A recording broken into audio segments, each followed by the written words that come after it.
ఓం నమో వేదాత్మకాయ వెంకటేశాయ. వేదాంతగానం సకలై సమానం హృదారిమానం త్రిదశ ప్రధానం గజేంద్రయానం విగతావసానం శ్రీరామచంద్రం సతతం నమామి.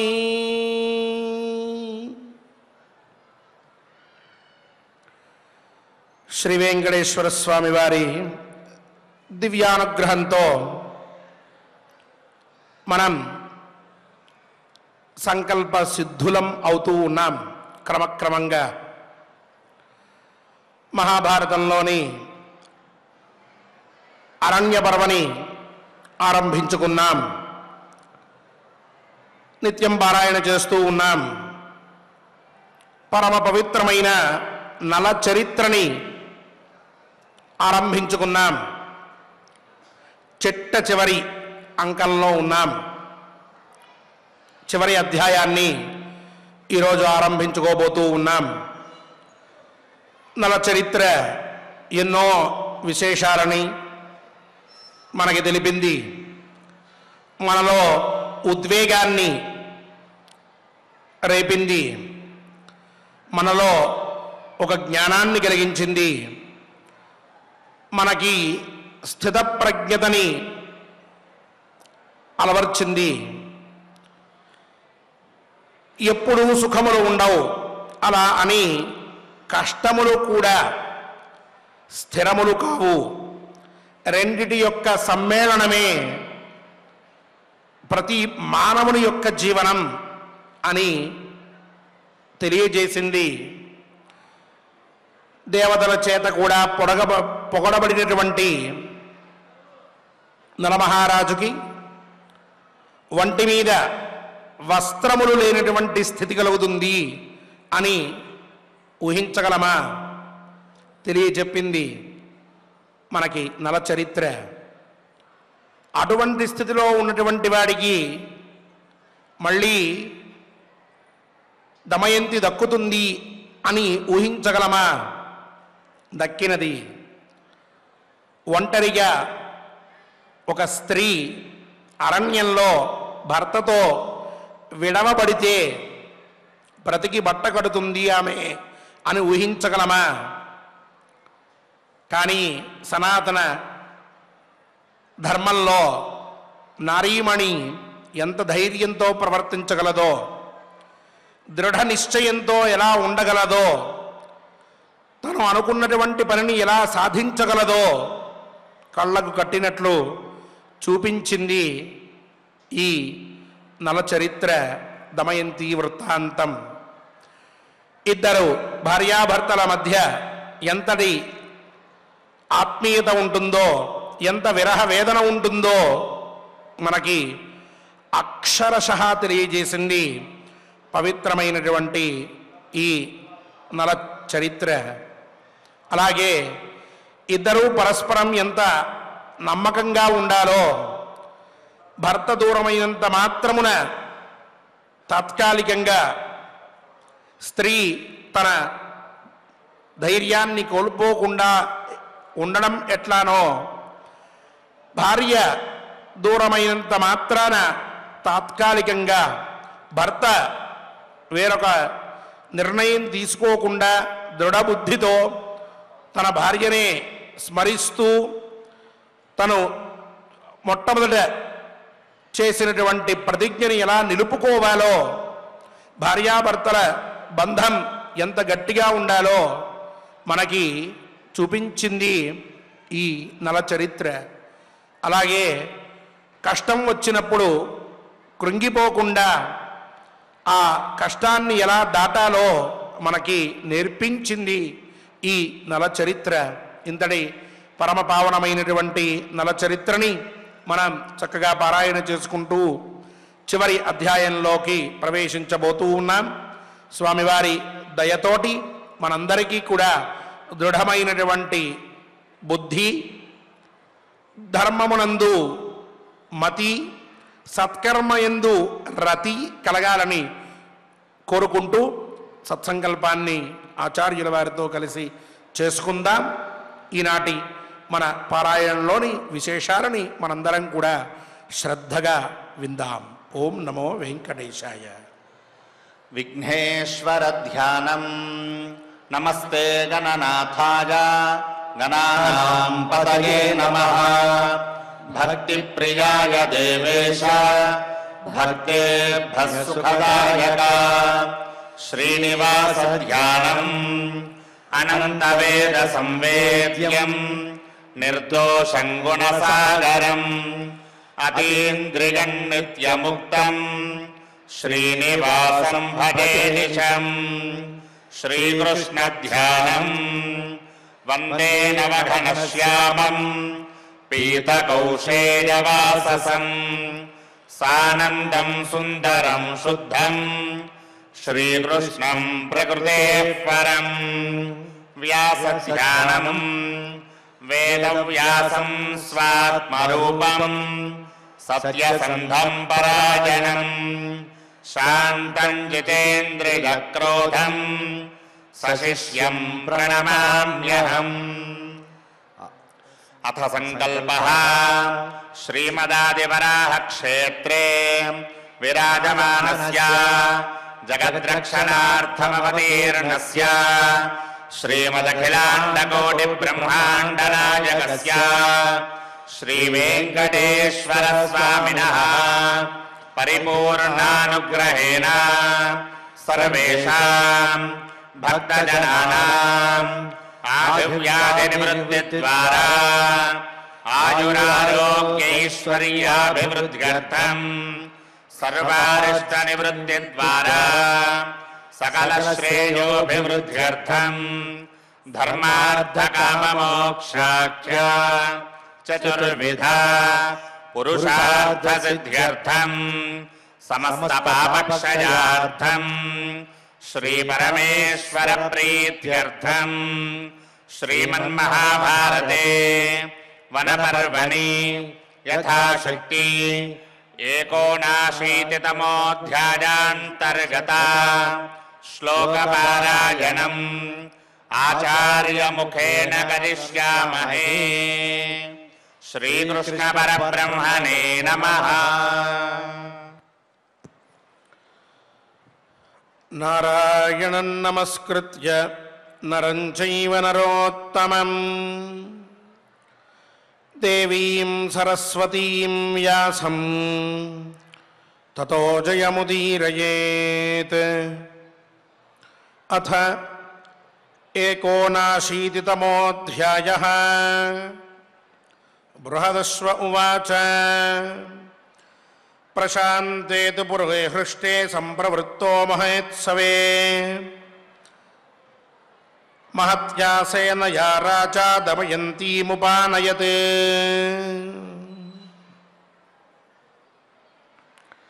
ప్రశాంతే తు పురే హృష్టే సంప్రవృత్తే మహోత్సవే. నరమహారాజు పుష్కరుణ్ణి పంపించిన తరువాత 1 నెల రోజుల పాటు అక్కడ పుష్కరుణ్ణి ఉండనిచ్చి సత్కరించి పంపించిన పిమ్మట తన యొక్క సైన్యంతో తన యొక్క పరిచారకులతో మంత్రి గణంతో తన మందిరంలోకి ప్రవేశించాడు, తన నగరానికి వెళ్ళాడు అని చెప్పుకున్నాం. నగర ప్రవేశం చేసిన తర్వాత ఆ నగరంలో ఉన్నటువంటి అందరూ కూడా, అంటే గ్రామాల్లో ఉండేటటువంటి వారు, పట్టణాల్లో ఉండేటటువంటి వారు అందరూ నరమహారాజుని వచ్చి చూశారు. ఎంత కష్టపడ్డావయ్యా అని బాధపడ్డారు. వారందరినీ కూడా ఊరడించాడు. ధర్మో రక్షతి రక్షిత అన్నట్లు ధర్మం నన్ను కాపాడింది అని తెలియజెప్పాడు తన యొక్క ప్రవర్తన ద్వారా. ఆ పైన మంత్రులు, ఇతర అనుచర గణము అంతా కూడా నలమహారాజు దగ్గరికి వచ్చి, మహానుభావ, దేవతలందరూ కూడా ఇంద్రుణ్ణి ఏ విధంగా అయితే సత్కరించుకుంటారో ఆయనకి ఎలా అయితే సేవలు చేస్తారో అటువంటి విధంగా మేమందరం కూడా నిన్ను రాజేంద్రుణ్ణి సేవించుకోవడానికి సిద్ధంగా ఉన్నాము స్వామి. మేమంతా ఎప్పటికీ నీకు దాసులం. మేమంతా కూడా సుఖంగా సంతోషంగా ఉన్నాం. ప్రజలందరూ కూడా చాలా ఆనందభరితులయ్యారు మీ పునరాగమనం వలన. కావున ఇకపైన మీ ఆజ్ఞ మేమందరం కూడా శిరసా వహిస్తాం అంటూ తమ యొక్క కృతజ్ఞతని, అభిప్రాయాన్ని, తమ యొక్క రాబోయేటువంటి రోజుల్లో ప్రవర్తనని మహారాజుకు తెలియజేశారు. ఆ పైన చెప్తూ ఉన్నాడు. ఇంతవరకు మనం పూర్వపు కథలో విన్నాం. ఇక బృహదశ్వ మహర్షి అంటూ ఉన్నారు, ప్రశాంతేతు పురే హృష్టే సంప్రవృత్తే మహోత్సవే. మహారాజు గారు మళ్ళీ తిరిగి రాజ్యంలోకి అడుగు పెట్టారు. ఇక పైన మనందరికీ కూడా ఏమాత్రం కూడా ఎత్కించిత్తూ కూడా భయం ఉండదు. అందరం సుఖ సంతోషాలతోటి జీవనాన్ని కొనసాగించవచ్చు అనేటటువంటి ఆనంద డోలికల్లో ప్రజలంతా కూడా మునిగిపోయి తమ తమ శక్తికి తగిన విధంగా ఆ రాజ్యాన్ని మొత్తాన్ని అలంకరించుకుని ఉత్సవాలు జరిపి ఉండగా ప్రశాంతంగా ఆ రాజ్యమంతా కూడా ఉండగా ప్రశాంత వాతావరణం అక్కడ కనిపిస్తూ ఉంటే ఆ పైన నలదమయంతులు ఇద్దరూ కూడా నగరానికి వచ్చారని చెప్పుకున్నాం. అలా వచ్చిన తర్వాత వాళ్ళు సుఖంగా ఆ రాజ్యంలో నివసిస్తూ ఉన్నారు. ఇక నలదమయంతుల నీ ఇద్దరిని పంపించేటప్పుడు దమయంతీమపి పిత సత్కృత్య పరవీర ప్రాస్థాపయదమేయాత్మ భీమే భీమ పరాక్రమ. పరాక్రమశాలి అయినటువంటి భీమ మహారాజు కూడా తన కుమార్తె అయినటువంటి దమయంతిని మళ్ళీ భర్తతో కలిపి పంపించేటప్పుడు యథోచితంగా సత్కరించి పంపించాడయ్యా ధర్మరాజా. అలా ఆ దమయంతితో కలిసి ఉన్న నలమహారాజు తన రాజ్యానికి వచ్చాడు. వచ్చిన తర్వాత అంతా వాతావరణం ప్రశాంతంగా ఉన్నది. ఆ పైన ఆగతాయాంతు వైదర్భ్యాం సపుత్రాయాన్నలో నృపః వర్తయామాస ముదితః దేవరాడివ నందనే తథా ప్రకాశతాం జాతః జంబూద్వీపే సరాజసు పునఃశశాస తద్రాజ్యం ప్రత్యాహృత్య మహాయశాః. ఎప్పుడైతే నలమహారాజు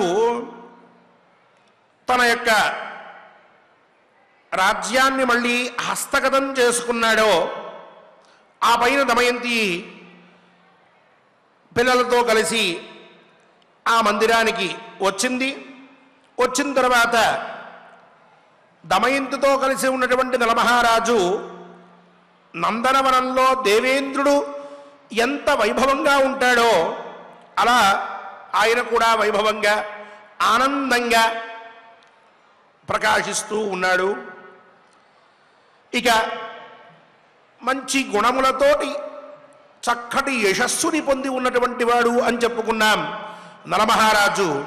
ఆయన శత్రువుల నుంచి మళ్ళీ రాజ్యాన్ని పొందిన తరువాత ఇక జంబూద్వీపంలో మహానుభావుడిగా రాజులందరిలోకెల్లాక గొప్ప రాజుగా ప్రఖ్యాతిని పొంది రాజ్యాన్ని పరిపాలిస్తూ ఉన్నాడు.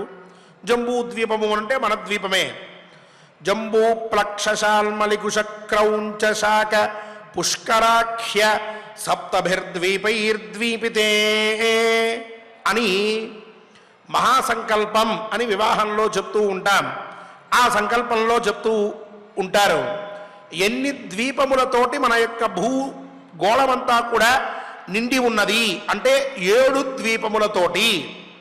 జంబూద్వీపం, ప్లక్షద్వీపం, శాల్మలి ద్వీపం, కుశద్వీపం, క్రౌంచద్వీపం, శాకద్వీపం, పుష్కర ద్వీపం అని చెప్పి మొత్తం జంబూ ప్లక్ష శాల్మలి కుశక్రౌంచ శాక పుష్కరాఖ్య సప్తభిర్ద్వీపైర్ద్వీపితే అని.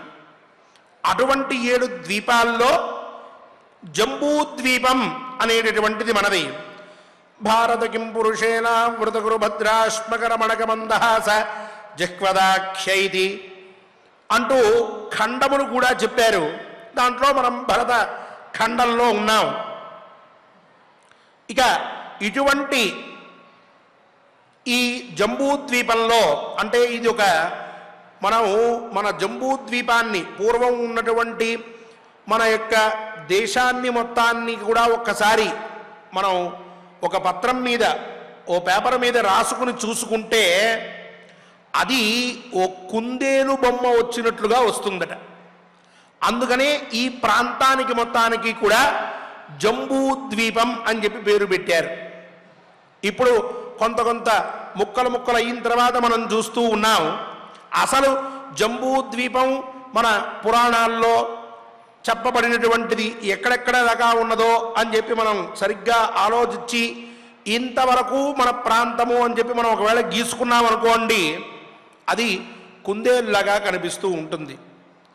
అటువంటి ఈ జంబూద్వీపంలో ఉన్నటువంటి రాజులందరిలోకెల్లా మహానుభావుడిగా గొప్పవాడిగా నలమహారాజు ఖ్యాతిని పొంది చాలా ఆనందంగా జీవనాన్ని గడుపుతూ ఉన్నాడు.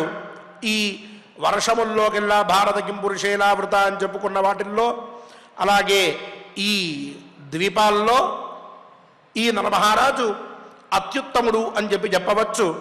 అటువంటి జీవనాన్ని కొనసాగించాడని చెప్తూ ఆ పైన చెప్తున్నాడు. ఈజే చ వివిధైర్యజ్ఞైః వివిధ విధివచ్చాప్తదక్షిణైః తథా త్వమపి రాజేంద్ర ససుహృత్ యక్ష్యసే చిరాత్. ఈ నలమహారాజు ఇన్ని కష్టాలు పొందిన తర్వాత జూదంలో ఓడిపోయినటువంటి రాజ్యాన్ని మళ్ళీ తిరిగి పొంది ఆ పైన ఈజే చ వివిధైర్యజ్ఞైః ఎన్నో విధములైనటువంటి యజ్ఞాలని విధి విధానంగా చక్కగా తన యొక్క సుహృతులతోటి అందరితోటి కూడా కలిసి అంటే మిత్రులతో కలిసి ఎన్నో యజ్ఞయాగాలు చేశాడయ్యా. అదేవిధంగా నీవు కూడా తథాత్వమపి రాజేంద్ర ససుహృత్ యక్ష్యసే అచిరాత్. అచిరాత్ అంటే చాలా తొందరలోనే నువ్వు కూడా నీ ఆప్తులతోటి కలిసి నీ స్నేహితులతో కలిసి చక్కగా యజ్ఞములని ఆచరిస్తావు.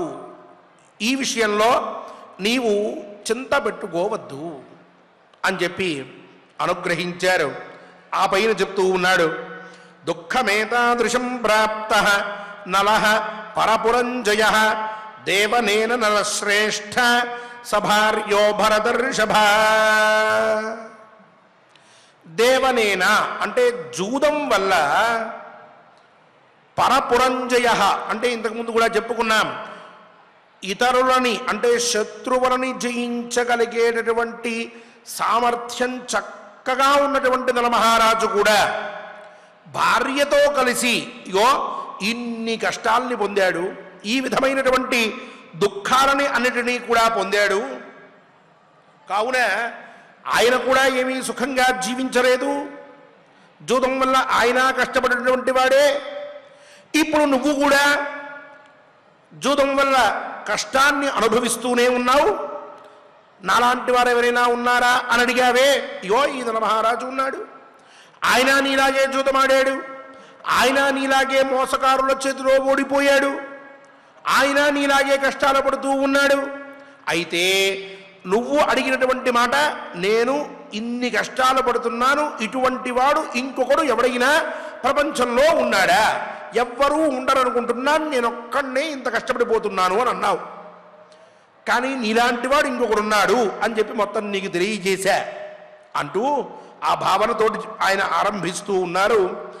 ఏకాకినైవ సుమహత్ నలేన పృథివీపతే దుఃఖమాసాదితం ఘోరం ప్రాప్తశ్చాభ్యుదయ పునః.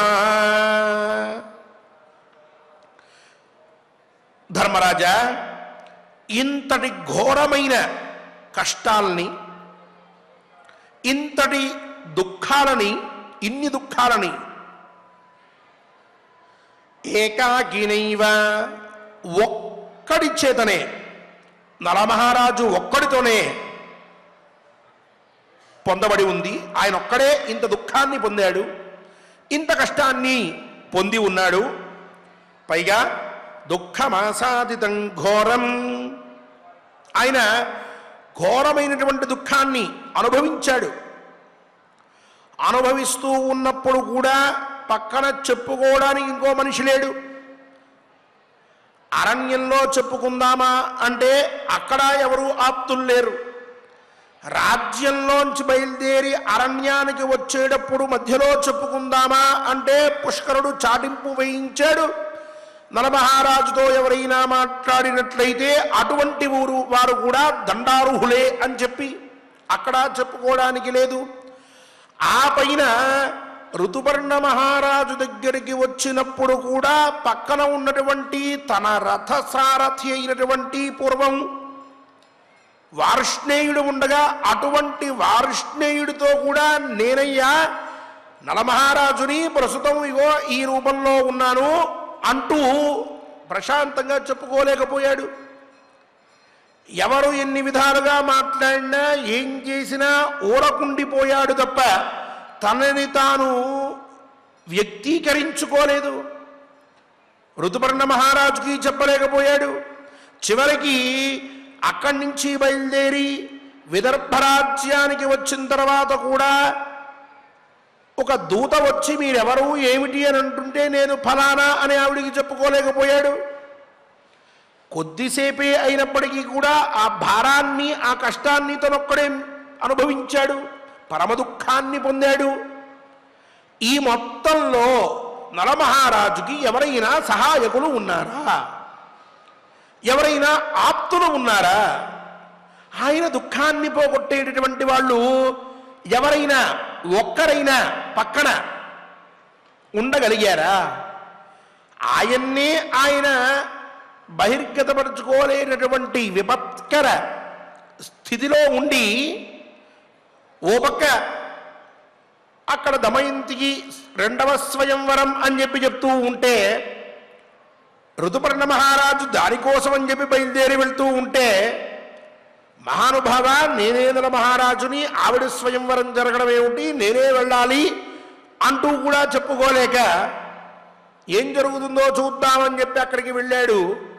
అంటే ఎంత మానసిక వేదన అనుభవించి ఉంటాడు, ఎంత దుఃఖాన్ని అనుభవించి ఉంటాడు, ఎంత కష్టాన్ని అనుభవించి ఉంటాడు.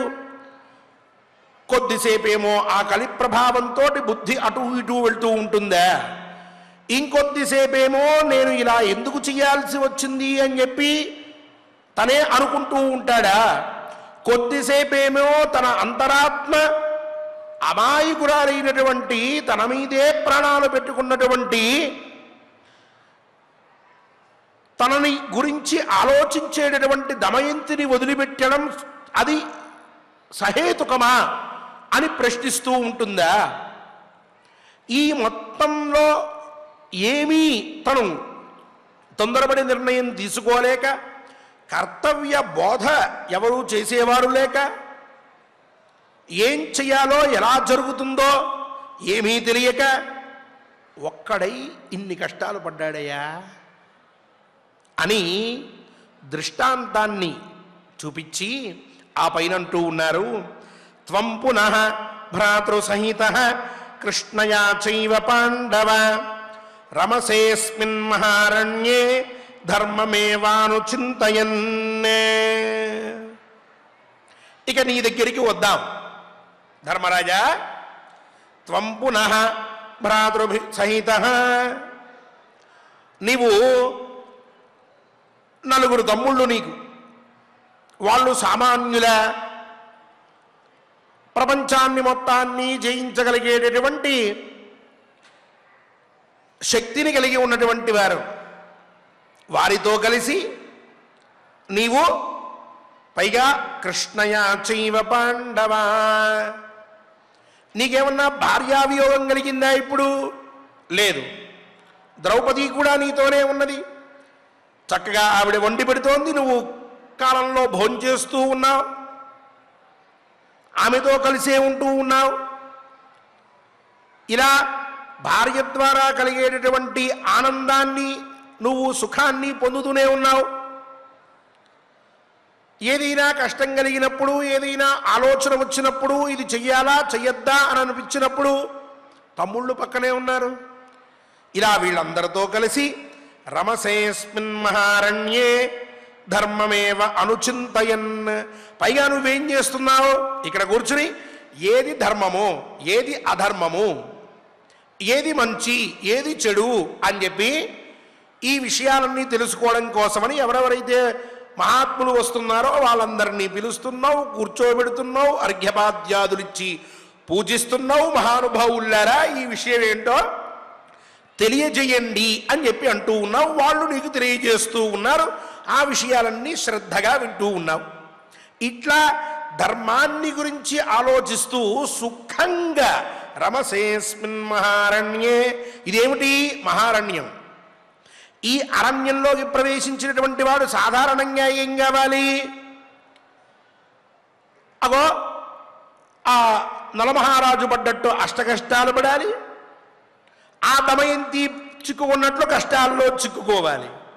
అది లేక నువ్వు ఇక్కడ ధర్మచింతన చేస్తూ రమసే సుఖంగా జీవిస్తూ ఉన్నావు కదయ్యా. ఇంతేనా? ఆ పైన బ్రాహ్మణైశ్చ మహాభాగై వేద వేదాంగపారగై నిత్యమన్వాస్యసే రాజన్ తత్ర కా పరివేదన. పైగా నీ చుట్టుపక్కల నిన్ను ఆశ్రయించుకున్నటువంటి ఆహితాజ్ఞులు, అనాహితాజ్ఞులు, యతులు, బ్రహ్మచారులు ఇత్యాదులు ఎంతోమంది ఉన్నారు. వారందరితో కలిసి జీవిస్తూ ఉన్నావు, వారికి సేవ చేసుకుంటున్నావు. వారు నిత్యము కూడా వేదపారాయణము, సత్కర్మానుష్ఠానము, తపశ్చర్య ఇవి చేస్తూ ఉంటే వాటన్నిటినీ చూస్తూ ఉంటావు. వారితో కలిసి కాలం గడుపుతున్నావు.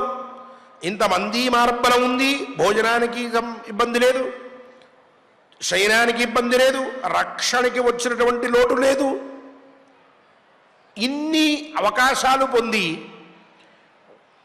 ఇంత ఆనందంగా ఉంటూ తత్రకా పరివేదన, ఇంకా పైన బాధపడతావేంటయ్యా? నాలాగా ఎవరన్నా కష్టపడ్డారా అని అడుగుతావా? నా లాంటివాడు ఇంకొకడు ఎవరైనా ఉంటారా అని అడుగుతున్నావా?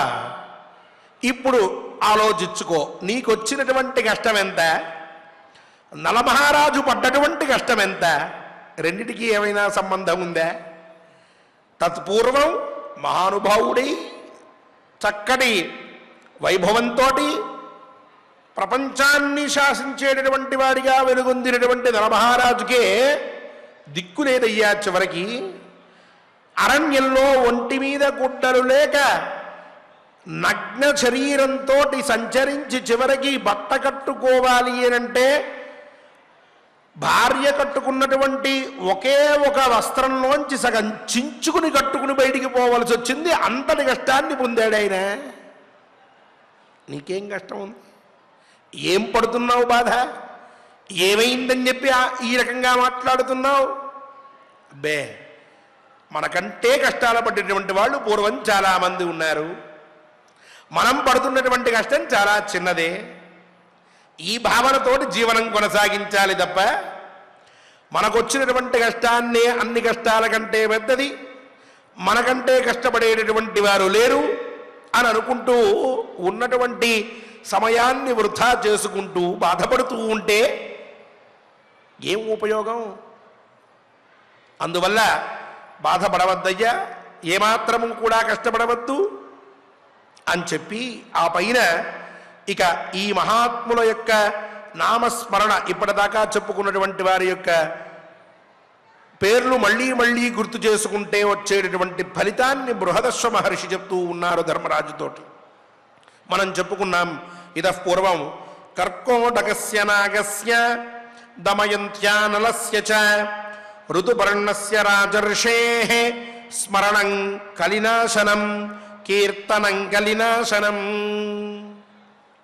కర్కోటకస్య నాగస్య మనం చెప్పుకున్నాం, కర్కోటకుడు కాటు వేశాడు అని చెప్పి ఆ కర్కోటకుడిని దమయంత్యాః, అలాగే దమయంతి యొక్క నలస్యచ, అలాగే నలుడు యొక్క ఋతుపర్ణస్య రాజర్షే, రాజర్షి అయినటువంటి ఋతుపర్ణ మహారాజు ఆయన యొక్క కీర్తనం అంటే వారిని కీర్తించడం అనేటటువంటిది, కలినాశనం కలి దోషం ఏదైతే ఉందో అది పోగొట్టబడుతూ ఉన్నది. వీరిని అంటే నలమహారాజుని కీర్తించడం వలన, దమయంతిని కీర్తించడం వలన, అలాగే నాగరాజు అయినటువంటి కర్కోటకుణ్ణి కీర్తించడం వలన, ఋతుపర్ణ మహారాజుని కీర్తించడం వలన ఈ కలి కల్మషమైనటువంటి ఈ కాలంలో ఈ యుగంలో ఏవైతే తెలిసి తెలియక చేసినటువంటి చిన్న చిన్న పాపముల వల్ల దోషం మనకి అంటుతూ ఉన్నదో అటువంటి దోషమంతా కూడా నాశనం చేయబడుతూ ఉన్నది. అంటే ఆ దోషములు మనల్ని పట్టి పీడించవు. నిత్యము కూడా స్మరించవలసినటువంటి శ్లోకము. ప్రతిరోజు ఉదయమో సాయంత్రమో రాత్రో ఎప్పుడో ఒకప్పుడు ఈ శ్లోకముని కర్కోటకస్య నాగస్య దమయంత్యానలస్య చ ఋతుపర్ణస్య రాజర్షే స్మరణం కీర్కలినాశనం అంటూ, లేక ఋతుపర్ణస్య రాజర్షే కీర్తనం కలినాశనం అంటూ చదువుకున్నట్లయితే కలి బాధల నుంచి మనం విముక్తులం అవుతాము. ఈ మాట కూడా చెప్పి ఆ పైన ఇతిహాసమిమంచాపి కలినాశనమచ్యుత శక్యమాశ్వసితుం శ్రుత్వా తద్విధేన విశాంపతే.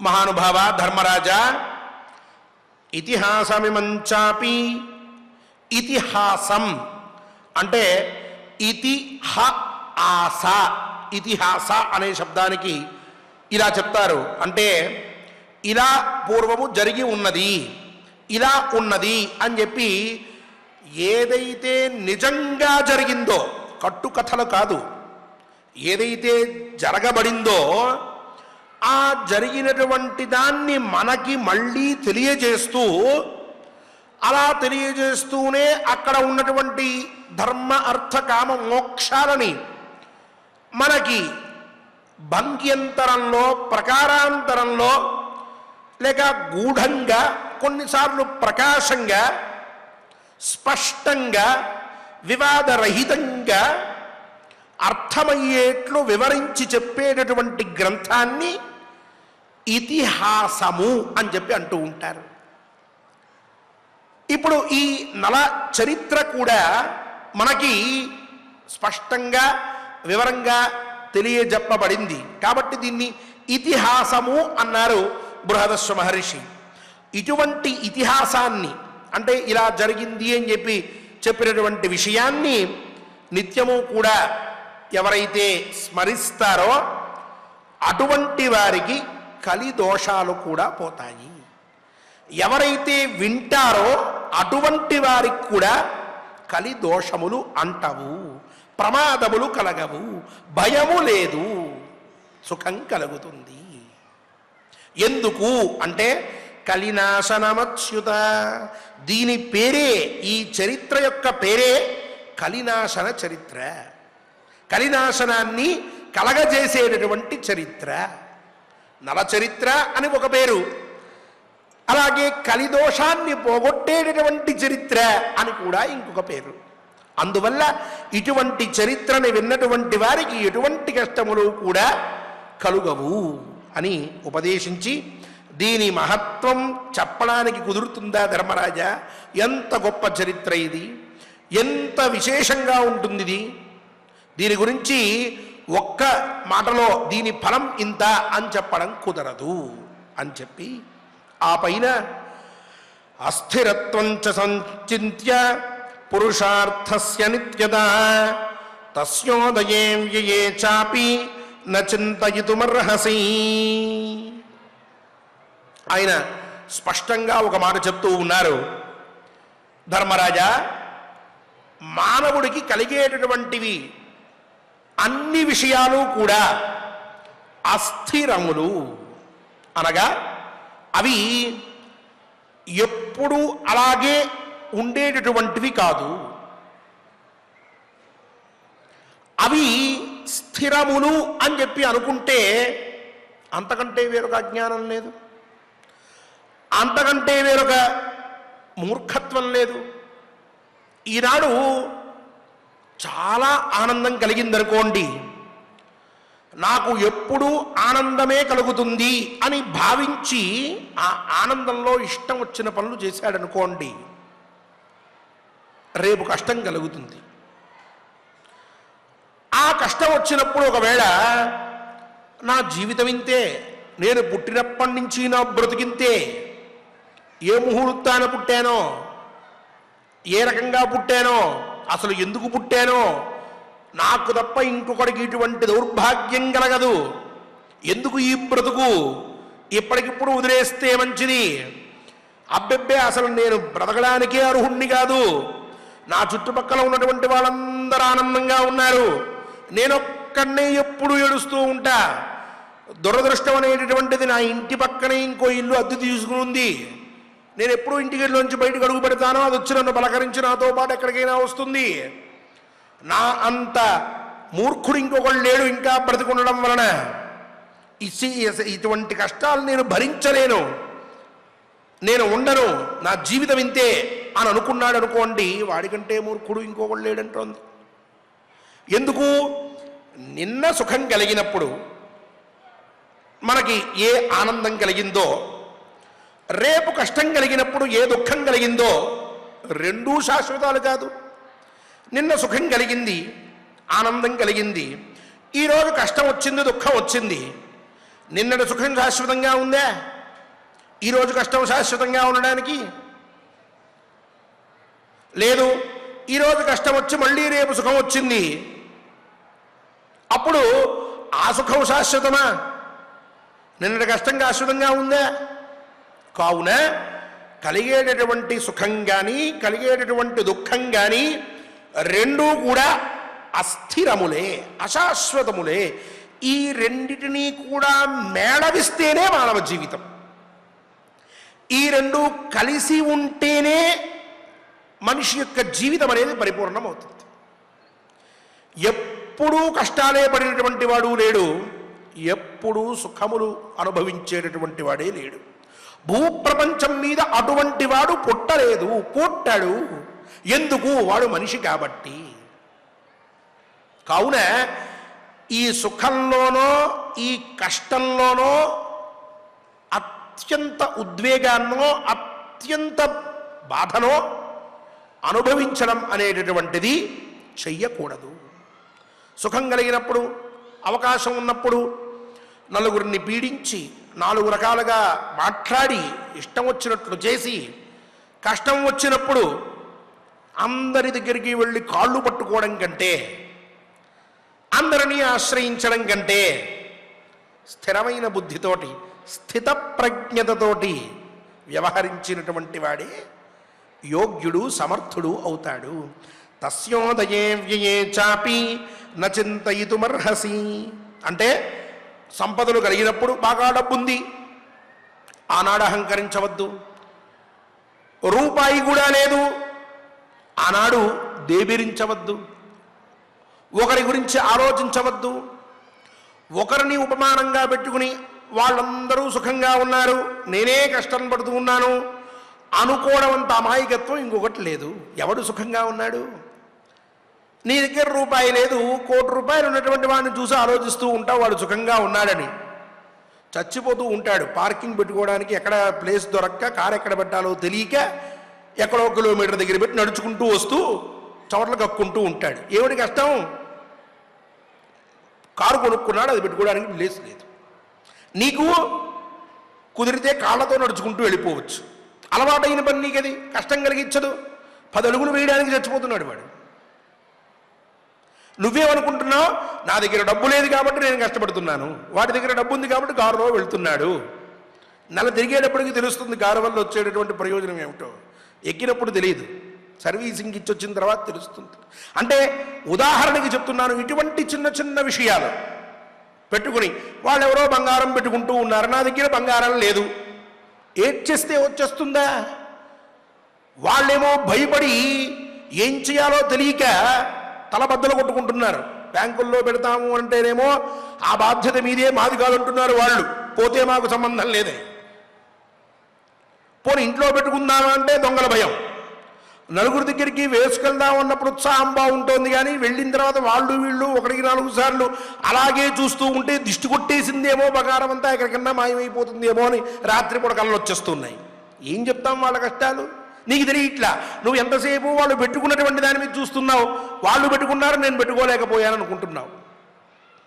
ఇలా డబ్బు ఉన్నటువంటి వాడు సుఖాన్ని అనుభవిస్తున్నాడని నువ్వు అనుకుంటున్నావు. ఆ సుఖంలో అతనికి కొన్ని కష్టములున్నాయి. ఎందుకు ఈ పిచ్చి డబ్బు నాకు, ఈ ఆస్తి, ఇవన్నీ కూడా నెలకోసారి ఈ సీల్ తీసుకోవడం, నా మీదే ఉందా, పేరు ఇంకోటి మీదకి మారిందా అని వెతుక్కోవడం, ఎందుకు నాకు ఈ కర్మ? ఏమీ లేకుండా అద్దె ఇంట్లో ఉంటే అంతకన్నా ఆనందం లేదనుకుంటాడు వాడు. నువ్వేమో అద్దె ఇంట్లో ఉంటూ ఉంటావు, నాకు సొంతం లేదు అని అనుకుంటావు. రేపు నువ్వు అక్కడికి వెళ్తే నువ్వు అలాగే అనుకుంటావు చివరికి. కావున ఏది సుఖమని అనుకుంటున్నావో ఆ సుఖంలో కష్టం ఉంది, ఏది కష్టమని అనుకుంటున్నావో ఆ కష్టంలో కూడా సుఖం ఉంది. ఈ తత్వాన్ని జాగ్రత్తగా అర్థం చేసుకుని ఉన్న దాంతో సంతృప్తి పడుతూ పెరిగినా తరగినా ఒకే స్థితితోటి ఎవరైతే ఉంటారో అటువంటి వాడు గొప్పవాడు. నువ్వు రాజసూయాగం చేశావు, ఆ పైన భూమండలమంతా నీకు అధీనమై ఉన్నది, ఆనందంగా గడిపావు. ఆనాడు ఏ స్థితిలో ఉన్నావో ఈనాడు అరణ్యానికి వచ్చి పడ్డావు. మంది మార్పణం లేదు, రాజబలం లేదు, ఇతర సుఖములు లేవు. అంత మాత్రాన కష్టపడిపోయానని అనుకోవద్దు. ఈ కష్టం నీకు శాశ్వతం కాదు, మళ్ళీ సుఖం అనేటువంటిది ఉదయిస్తుంది. నా అంత కష్టం ఎవరూ పడలేదు అని కూడా అనుకోవద్దు. నువ్వు కష్టంలో ఉన్నప్పుడు నీకంటే కష్టపడేటువంటి వాళ్ళు ఇంకా ఉన్నారు. ఆ కష్టం ముందు నీ కష్టం దిగదుడిపే. కావున నువ్వు ఆనందంగా సుఖంగా మళ్ళీ ఉండాలయ్యా. నువ్వు తప్పక మళ్ళీ సుఖాన్ని పొందుతావు, రాజ్యాన్ని పొంది ఆ నరమహారాజు ఎట్లా యజ్ఞయాగాలు చేశాడో నువ్వు కూడా అట్లానే చేస్తావు, ఏమాత్రం చింతించవద్దు అని చక్కటి విషయాన్ని ధర్మరాజుకి ఉద్బోధించి, మహర్షి కదా తక్కువ శబ్దములతోటి అనంతార్థాన్ని ఉపదేశిస్తూ ఉంటాడు ఆయన. అలా చెప్పి శ్రుత్వేతిహాసం నృపతే సమాశ్వసి మా శుచ వ్యసనే త్వం మహారాజ న విషీదుమర్హసి. ధర్మరాజా, నలమహారాజు కథ చెప్పాను కదా, ఆ కథంతా కూడా నువ్వు జాగ్రత్తగా విను. నిన్ను నువ్వు ఊరడించుకో, ఒక స్థితిని పొందు.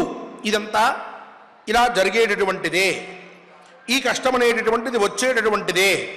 ఇలా కాకపోతే ఇంకో రూపంలో వస్తుంది, ఏదైనా కష్టం రావలసిందే అని ఒక స్థిత ప్రజ్ఞతని పొంది నువ్వు స్థిరంగా ఉండు. సమాశ్వసి, నువ్వు మళ్ళీ సాంత్వన పొందు. మా శుచ, ఏడవద్దు, బాధపడద్దు, కష్టపెట్టుకోవద్దు మనస్సుని.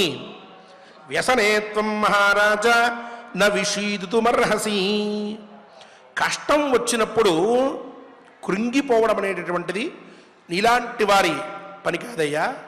కష్టం వచ్చినప్పుడు ఎప్పుడు కృంగిపోవద్దు, ధైర్యంతో నిలబడాలి అని చెప్తూ ఆ పైన అదే మాటని చెప్తూ ఉన్నారు ఇంకొంచెం వివరంగా. విషమావస్థితే దైవే పౌరుషే అఫలతాంగతే విషాదయంతి నాత్మానం సత్వోపాశ్రయిణో నరాః. విషమావస్థితే దైవే చెప్తున్నారు ఆయన. దైవం ప్రతికూలంగా ఉన్నప్పుడు ఎప్పుడూ మనకే అనుకూలంగా ఉండదు. నవగ్రహాలు కూడా అలా తిరుగుతూ ఉంటాయి. ఒక దగ్గర ఉన్నప్పుడు ఒక ఫలాన్ని, ఇంకో దగ్గర ఉన్నప్పుడు ఇంకో ఫలాన్ని ఇస్తూ ఉంటాయి అవి. అలాగే కొన్నిసార్లు మనం ఎన్ని మొక్కులు మొక్కుకున్నా, ఎన్ని దండాలు పెట్టినా, ఎన్ని పూజలు హోమాలు వ్రతాలు నోములు చేసినా దైవానుగ్రహం లభించదు. అలా దైవం ప్రతికూలంగా ఉన్నప్పుడు కష్ట పరంపర ఆరంభమవుతుంది. అప్పుడు మనం సాధారణంగా మనలో ఉండేటటువంటి శక్తిని వినియోగిస్తూ ఉంటాం. అంటున్నారు పౌరుషే అఫలతాంగతే, మనమేమో కొన్ని ప్రయత్నాలు చేస్తాం ఆ కష్టం తొలగించుకోవడం కోసం అని చెప్పి. అయితే పౌరుషే అంటే పురుషుడి ప్రయత్నం కూడా అఫలతాంగతే, అది కూడా ఏమాత్రము ఫలించకపోతే, ఇటు దైవ సహాయము లేదు, దైవానుగ్రహము లేదు, ఇడేమో తన యొక్క శక్తి యుక్తులు కూడా పనికి రాకుండా పోయినాయి. అంతవరకు నేను ఒకటి అనుకున్నాను అంటే అది జరిగి తీరుతుంది, నేను అంతగా ఆలోచించగలను, ఇంత పని చేయగలను అనుకుంటూ ఉంటాడు. నా శక్తి సామాన్యమైంది కాదు, నేనేంటో చూపిస్తా. ఎప్పుడు ఇదంతా భగవంతుడి యొక్క అనుగ్రహం బాగుండి జీవనం జాగ్రత్తగా వెళ్తూ ఉన్నప్పుడు ఈ మాటలన్నీ వస్తూ ఉంటాయి, నేను అంత చేయగలను ఇంత చేయగలనని. ఒక్కసారి అటుది ఇటు తిరిగిందంటే ఈ మాటలు ఇవి ఏమీ ప్రయోజకాలు కాదు, అవేవి మనకి కష్టాన్ని పోగొట్టేటటువంటివి కాదు. ఆ శక్తులు, ఆ ప్రయత్నాలు, ఆ యుక్తులు అన్నీ కూడా నిరర్థకములు అయిపోతూ ఉంటాయి. ఇలా పురుషే పౌరుషే అఫలతాంగతే. ఇక విషాదయంతి నాత్మానం సత్వోపాశ్రయిణో నరాః. దుఃఖించడం అనేటటువంటిది, బాధపడ్డం అనేటటువంటిది సాధారణమైన విషయమయ్యా ధర్మరాజా. అయితే ఇలాంటి పరిస్థితి వచ్చినప్పుడు మనుష్యులు ఎప్పుడూ కూడా అధైర్యపడకూడదు, కృంగిపోకూడదు, బాధపడకూడదు. పైగా ధైర్యంతో, సత్వేన ధైర్యంతో ఉండాలి. ఇది నాకు పరీక్షా కాలము, నన్ను పరీక్షించడం కోసమే ఇటువంటి కాలం దాపురించింది. సరి, ఈ కష్టమా సిద్ధం నేను, ఈ పైన కష్టమా దానికి నేను సిద్ధమే, ఎదుర్కొంటాను. నేను సత్కర్మని చేసినటువంటి వాడిని, నేను ధర్మంగా ఉన్నాను, నేనెక్కడా పొరపాటు చేయలేదు. కష్టం వచ్చింది, సిద్ధంగా ఉన్నాను, ఏం జరిగినా నేను నిలబడతాను, ఈ కష్టాన్ని దాటుతాను, నన్ను నేను నిరూపించుకుంటాను అని ధైర్యంతో ఉంటే, ఈ ధైర్యంగా ఉండడం వల్ల ఏమవుతుంది? ఊరికే చెప్పలా బృహదశ్వ మహర్షి మాట, ధైర్యంగా ఉండమని. ధైర్యంగా ఉన్నప్పుడు ఎప్పుడైతే డిప్రెషన్ మనిషి యొక్క సమీపానికి రాదో, అంటే వాడు ఎప్పుడైతే ఆత్మన్యూనతాభావంలోకి వెళ్ళిపోడో, ధైర్యంగానే ఉంటాడో, అప్పుడు కర్తవ్య బోధ అంతరాత్మే తెలుపుతూ ఉంటుంది. ఇలా చెయ్యి, అలా చెయ్యి అని చెప్పి అనిపిస్తూ ఉంటుంది. నేను ఇలా ఉండకూడదు అని నిశ్చయం చేసుకుంటాడు. ఎక్కడా బాధ కలగదు, ముందు ధైర్యం అనేటువంటిది ముందుకు నడిపిస్తూ ఉంటుంది. రోజు గడుస్తుంది, సూర్యోదయ సూర్యాస్తమయాలు చూడొచ్చు ముందు. అలా కాలం కొన్ని రోజులు గడుపుతూ వెళ్తూ ఉంటే మెల్లమెల్లగా ఆ కష్టం ఏమిటి, దాని స్వరూపం ఏమిటి, ఎందుకు వచ్చింది, దాన్ని ఎట్లా దాటాలి అనేటటువంటి ఆలోచన బుద్ధిలో కలుగుతుంది. ధైర్యం లేదు, కృంగిపోతున్నాడు, రోజు రోజుకి ఇంకా ఇంకా నీరసించిపోతూ ఉన్నాడు, తనని తనే నిందించుకుంటూ ఉన్నాడు. ఇక నాకు ఈ జీవితాన్ని వదిలిపెట్టడం తప్ప ఇంకొక ఉపాయం లేదు అని అనుకున్నాడు. ఇంకా రేపటి గురించి ఏం ఆలోచన వస్తుంది? రేపు నేను ఇలా చెయ్యాలి అని ఏమనిపిస్తుంది? అనిపించదు. అనిపించినప్పుడు ఆ ఆలోచనలో స్పష్టత లేకపోవడం వలన తను ఏ పని చెయ్యాలో ఏ పని చెయ్యకూడదో ఈ వివేకాన్ని, భేదాన్ని కోల్పోతాడు. అలా కోల్పోతే తప్పు మీద తప్పులు చేసుకుంటూ వెళ్తాడు. అలా తప్పు మీద తప్పులు చేసుకుంటూ వెళ్తూ ఉంటే కష్టం మీద కష్టం వెనకాల వస్తూ ఉంటుంది. ఇలా రావడం వల్ల తను ఇంకా బాధకి లోనయ్యి ఈ కష్టాలని అనుభవిస్తూనే ఉండాలి తప్ప వాటి నుంచి బయటపడేటటువంటి మార్గాన్ని తను తెలుసుకోలేడు. అందువల్ల ఇటువంటి సమయంలో, అంటే కష్టాలు వచ్చి ఉక్కిరి బిక్కిరి చేస్తూ బయటపడడానికి ఎటువంటి ఉపాయము దొరకని సమయంలో కూడా ధైర్యంగా నేను మంచి పని చేశాను, నేను మంచిగా ఉన్నాను, నేనెక్కడ తప్పు చేయలేదు అని ధైర్యంగా నిలబడగలిగితే ఆ ఆలోచన నిన్ను అన్ని కష్టముల నుంచి బయటపడేస్తుంది. కాబట్టి కృంగిపోవడం కంటే ధైర్యంగా ఉండడం మంచిదయ్యా ధర్మరాజా. ఇదే పని చెయ్యాలి మనుష్యులు అనేటువంటి వారు, నువ్వు కూడా అదే పని చెయ్యి అని చెప్పి ధర్మరాజుకి విశ్వాసాన్ని పెంపొందించి ఆ పైన ఇంతటి పవిత్రమైన నలచరిత్రని వినడం వల్ల కలిగేటటువంటి ప్రయోజనాన్ని, ఈ యొక్క నలచరిత్ర యొక్క ఫలశ్రుతిని సాక్షాత్తు బృహదశ్వ మహర్షి ధర్మరాజుకి ఉపదేశిస్తూ ఉన్నారు. ఆ పైన కేవలం మాటలు చెప్పడమే కాక ధర్మరాజుని ఆయన చక్కగా అనుగ్రహించారు. ఆ వృత్తాంతాలన్నింటినీ కూడా రేపటి కథాశ్రవణంలో మనందరం శ్రద్ధగా తెలుసుకుందాం. ఈనాటి ఈ పారాయణాన్ని స్వామివారి పాదముల దగ్గర మనం సమర్పించుకుంటూ, హే స్వామిన్ మాకు ధైర్యాన్ని ఇవ్వు, ఏ విధమైనటువంటి స్థితిలో కూడా అహంకారము కానీ లేక అజ్ఞానము కానీ ఈ రెండు దరిచేరక మేమెప్పుడూ కూడా సదా వినమ్రులమై సదా యోగ్యులమై నీ భక్తులుగా సుఖంగా ఉండేట్టు అనుగ్రహించు అని చక్కగా పరమాత్మని ప్రార్థిద్దాం. ఆయన అనుగ్రహంతో మనందరం కూడా పరిపూర్ణమైనటువంటి ఆయురారోగ్యములతోటి స్థిత ప్రజ్ఞతతోటి సద్భక్తులుగా విరాజులుదాం. ఓం నమో వెంకటేశాయ. ఓం నమో వెంకటేశాయ. చక్కగా మనం ఆచార్యుల వారి ద్వారా నలదమయంతుల యొక్క చరిత్రలో అనేక ధర్మములను మనం తెలుసుకుంటూ ఉన్నాం. ఏ పనులను చేయాలి, ఏ పనులు చేయకూడదు అనేటటువంటి విషయాలను చక్కగా మనం ఆచారాల ద్వారా తెలుసుకున్నాం. అయితే ఇప్పటివరకు చెప్పినటువంటి కథ ఎటువంటి సందర్భము అనంటే అది కేవలము కష్టకాలంలో ధర్మరాజుల వారికి బృహదశ్వ మహర్షి చెప్పినటువంటి వాక్యములు. అంతటి కష్టకాలంలో కూడా మనకంటూ ఎవరైనా సరే ఆ బృహదశ్వ మహర్షిలాగా మనకు తోడుండి ఆ ధర్మ మార్గంలో పయనించేటటువంటి అవకాశం కల్పించమని మరి ఒక్క మారు ఆ వెంకటేశ్వర స్వామి వారిని అనేక విధములుగా ప్రార్థిస్తూ ఇంతటి విషయాలను మనం చక్కగా మనందరికీ కూడా చెప్పినటువంటి ఆచార్యుల వారికి మరి ఒక్క మారు కృతజ్ఞతలను తెలియచేసుకుంటూ ఇక యథావిధిగా మహాభారత అంతర్గత వనపర్వంలో 79వ అధ్యాయంలో మొదటి శ్లోకం నుండి మనం పారాయణం చేసుకుందాం. స్వామివారి యొక్క అనుగ్రహాన్ని పొందుదాం. అథ ఏకోనాశీతితమోऽధ్యాయః. అథ ఏకోనాశీతితమోऽధ్యాయః. బృహదశ్వ ఉవాచ. బృహదశ్వ ఉవాచ. ప్రశాంతే తు పురే హృష్టే. ప్రశాంతే తు పురే హృష్టే. సంప్రవృత్తే మహోత్సవే. సంప్రవృత్తే మహోత్సవే. మహత్యాసేన యా రాజా. మహత్యాసేన యా రాజా. దమయంతీముపానయత్. దమయంతీముపానయత్. దమయంతీమపి పితా. దమయంతీమపి పితా. సత్కృత్య పరవీరః. సత్కృత్య పరవీరః. ప్రాస్థాపయదమేయాత్మా. ప్రాస్థాపయదమేయాత్మా. భీమే భీమపరాక్రమః. భీమే భీమపరాక్రమః. ఆగతాయాంతు వైదర్భ్యాం. ఆగతాయాంతు వైదర్భ్యాం. సపుత్రాయాన్నలో నృపః. సపుత్రాయాన్నలో నృపః. వర్తయామాస ముదితః. వర్తయామాస ముదితః. దేవరాడివనందనే. దేవరాడివనందనే. తథా ప్రకాశతాం యాతః. తథా ప్రకాశతాం యాతః.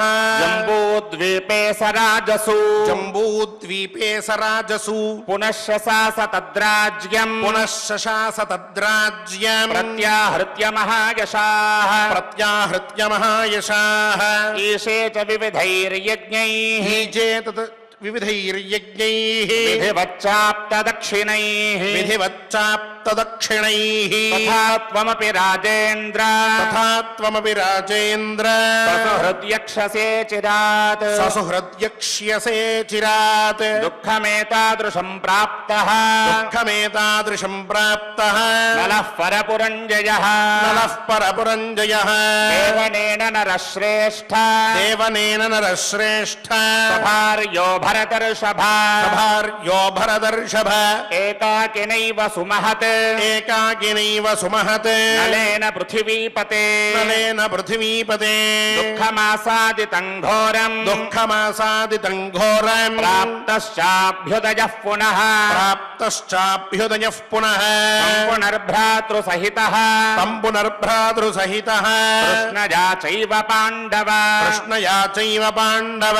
రమసేऽస్మిన్ మహారణ్యే. రమసేऽస్మిన్ మహారణ్యే. ధర్మమేవానుచింతయన్. చింతయన్ ధర్మమేవానుచింతయన్ బ్రాహ్మణైశ్చ మహాభాగైః బ్రాహ్మణైశ్చ మహాభాగైః వేద వేదాంగపారగైః వేద వేదాంగపారగైః నిత్యమన్వాస్యసే రాజన్ నిత్యమన్వాస్యసే రాజన్ పత్రకా పరివేదనా పత్రకా పరివేదన కర్కోటకస్య నాగస్య కర్కోటకస్య నాగస్య దమయంత్యానలస్య చ దమయంత్యానలస్య చ ఋతుపర్ణస్య రాజర్షేః ఋతుపర్ణస్య రాజర్షేః కీర్తనం కలినాశనం కీర్తనం కలినాశనం ఇతిహాసమిమం చాపి ఇతిహాసమిమం చాపి కలినాశనమచ్యుత కలినాశనమచ్యుత శక్యమాశ్వసితుం శ్రుత్వా శక్యమాశ్వసితుం శ్రుత్వా త్వద్విధేన విశాంపతే త్వద్విధేన విశాంపతే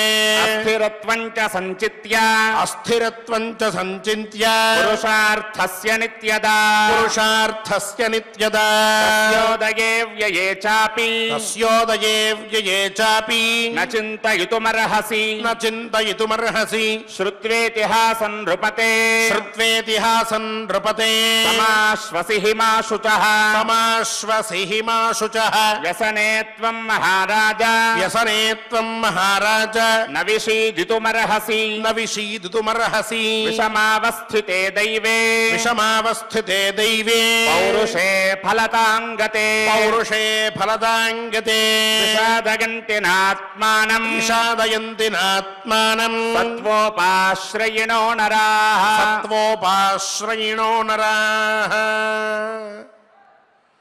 ఓం నమో వెంకటేశాయ. శ్రీ వెంకటేశ్వర స్వామి వారి అనుగ్రహంతో నిత్యము గోవిందనామ సంకీర్తనం చేసుకునేటటువంటి భాగ్యాన్ని పొంది ఉన్నా.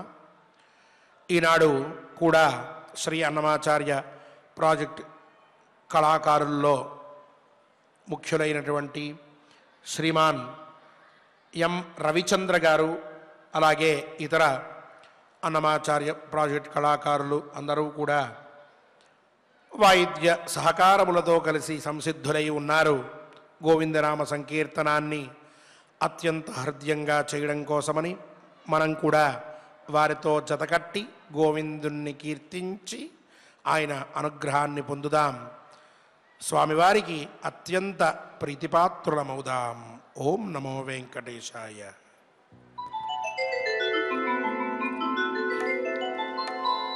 ఏడుకొండలవాడ వెంకటరమణ గోవింద గోవింద వెంకటరమణ గోవింద సంకటహరణ గోవింద శ్రీనివాస గోవింద శ్రీ వెంకటేశ గోవింద భక్తవత్సల గోవింద భాగవత ప్రియ గోవింద నిత్య నిర్మల గోవింద నీలమేఘ శ్యామ గోవింద పురాణ పురుష గోవింద పుండరీకాక్ష గోవింద నందనందన గోవింద నవనీత చోర గోవింద పశుపాలక శ్రీ గోవింద పాప విమోచన గోవింద దుష్ట సంహార గోవింద దురిత నివారణ గోవింద శిష్ట పరిపాలక గోవింద కష్ట నివారణ గోవింద హరి గోవింద హరి గోవింద గోకులానందన గోవింద గోవింద హరి గోవింద గోకులానందన గోవింద.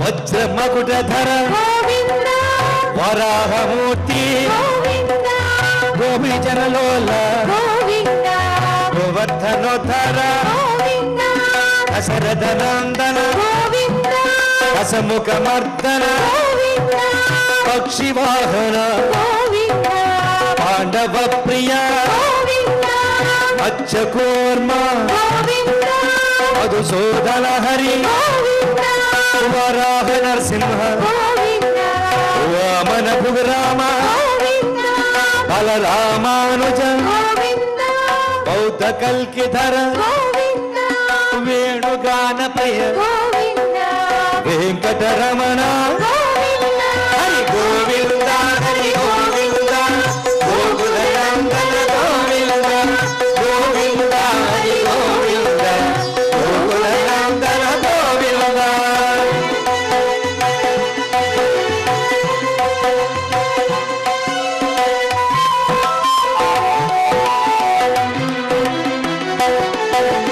సీతానాయక గోవింద హిత పరిపాలక గోవింద దరిద్ర జన పోషక గోవింద ధర్మ సంస్థాపక గోవింద అనాథ రక్షక గోవింద ఆపద్బాంధవ గోవింద శరణాగత వత్సల గోవింద కరుణాసాగర గోవింద కమల దళాక్ష గోవింద ఆమిత ఫలద గోవింద పాప వినాశక గోవింద పాహి మురారే గోవింద శ్రీ ముద్రాంకిత గోవింద శ్రీవత్సాంకిత గోవింద ధరణీ నాయక గోవింద దినకర తేజ గోవింద హరి గోవింద హరి గోవింద గోకుల నందన గోవింద గోవింద హరి గోవింద గోకుల నందన గోవింద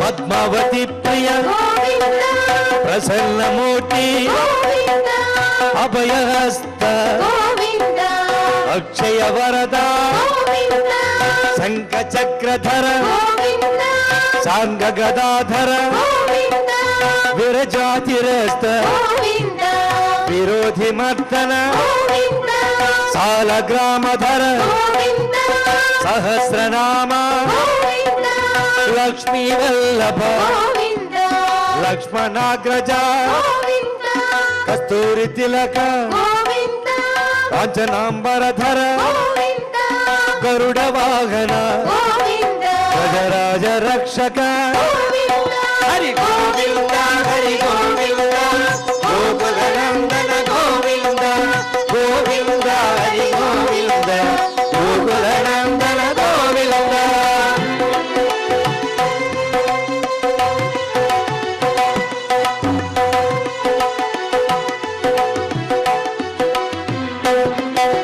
వానర సేవిత గోవింద వారధి బంధన గోవింద సప్తగిరీశ గోవింద ఏక స్వరూప గోవింద శ్రీరామకృష్ణ గోవింద రఘుకుల నందన గోవింద ప్రత్యక్ష దేవ గోవింద పరమదయాకర గోవింద వజ్ర కవచధర గోవింద వైజయంతిమాల గోవింద గోపిక సవాడ గోవింద వసుదేవ తనయ గోవింద బిల్వ ప్రకాశిత గోవింద భిక్షుక సంస్థుత గోవింద శ్రీ భూరూప గోవింద శివకేశవమూర్తి గోవింద హరి గోవింద హరి గోవింద గోకుల నందన గోవింద గోవింద హరి గోవింద గోకుల నందన గోవింద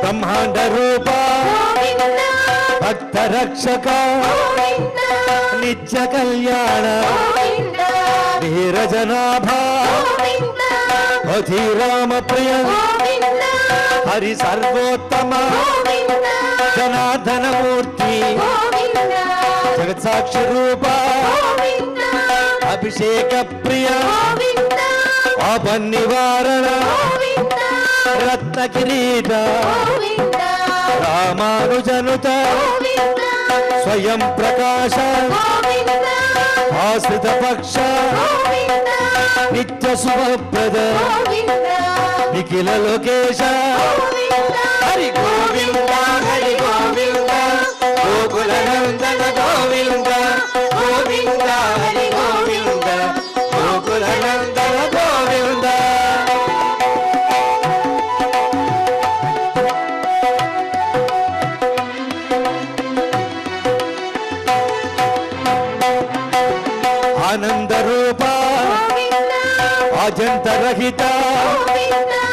ఇహ పరదాయక గోవింద యువరాజ రక్షక గోవింద పరమదయాళు గోవింద పద్మనాభ హరి గోవింద తిరుమల వాస గోవింద తులసీ వనమాల గోవింద శేషశాయిని గోవింద శేషాద్రి నిలయ గోవింద మత్స్యావతార గోవింద ఏడు కొండలవాడ హరి గోవింద హరి గోవింద గోకుల నందన గోవింద గోవింద హరి గోవింద గోకుల నందన గోవింద గోవింద హరి గోవింద గోకుల నందన గోవింద గోవింద హరి గోవింద గోకుల నందన గోవింద గోవింద హరి గోవింద గోకుల నందన గోవింద గోవింద హరి గోవింద గోకుల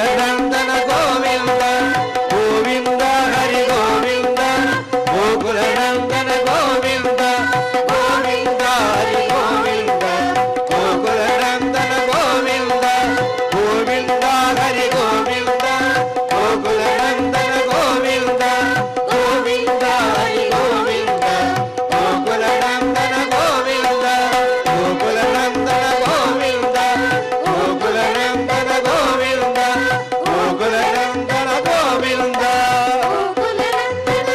ఏడుకొండలవాడ వెంకటరమణ గోవింద గోవింద గోవింద గోవింద